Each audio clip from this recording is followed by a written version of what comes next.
Brett, well, I know you've been, probably asked about Chris McNeill a lot, and, it's unfortunate that he won't be able to play his last game. But what does he mean? I know, you have a lot of confidence in all your receivers and everything, but what has Chris meant to you as a quarterback, and not just a guy you can just throw the ball to, but helping you since you've been here?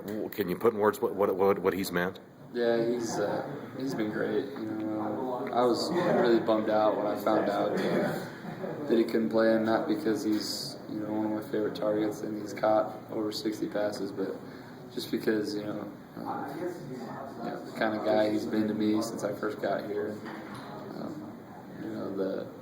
The time we've got to spend together. His locker's right next to mine, so we've got a ton of stories about how we would just laugh about stupid things and stuff like that. So, what's your favorite Chris McNeill story, if you can share, that either meant a lot that's meant a lot to you, or really stands out from maybe when you first got here, or even this season, or anything that you care to share about that? Shoot, favorite one. Thinking of one would be tough. He's a funny guy anyway.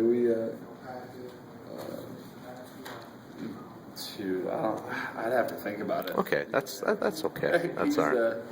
He's got quite a few things where I could talk to you about for hours. Yeah, he's the man.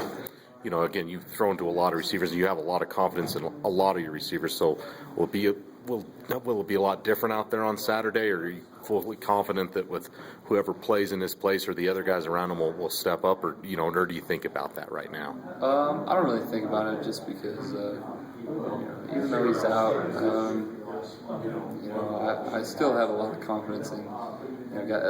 We have a lot of guys that have caught over 5 touchdowns. Rob, I think, has 6. Jalen and Don both have 5 or 6, something like that. So we have a lot of guys that can catch the ball. Obviously Brandon does a little bit of both. He's a running back and receiver. So I don't really think about it. But obviously I've thought about the fact that I know he's disappointed to not be out there, and that's what I've thought about most, as opposed to going out there and losing my best receiver. I've thought about losing my good friend out there. Sure. It's frustrating. It's a bummer. Yeah. I know a lot's made of San Diego State's 3-3-5 defense. You guys certainly were able to do some good things against it last year, but is it the angles of where they come with players, or just not knowing where it comes? I mean, it's a unique defense where you don't see it a lot, but what makes it unique from your perspective? Is it just the pressure they put, or what makes it unique for you? I think, anytime you play that type of defense, it's definitely tough, because they run a variety of different things. They'll bring pressure, they'll show pressure and then drop out of it. They'll rotate guys around. So they run a lot of different things. So you really have to study film to get a good grasp on what they do and when they do it. Is it one of the harder defense? Not that any defense is maybe easy to prepare for, but is this one of the more difficult ones too, because of all those things you just said? Yeah, I think so. I'm only one day into film. I'd give you an answer 5 days into Sure. film, but at this point, yeah, obviously they just based on what they do and the schemes that they run and the different coverages and pressures that they bring. Yeah, it's definitely complicated. Sure. To figure out. It's Thanksgiving week, so what are the things, or the one thing or the things maybe you're most thankful for? Number one, my family, hands down. I miss them a ton, but Mom is coming out this weekend, so that's going to be great, and so are my grandparents and aunt. So I gotta say, number one is my family. Number two is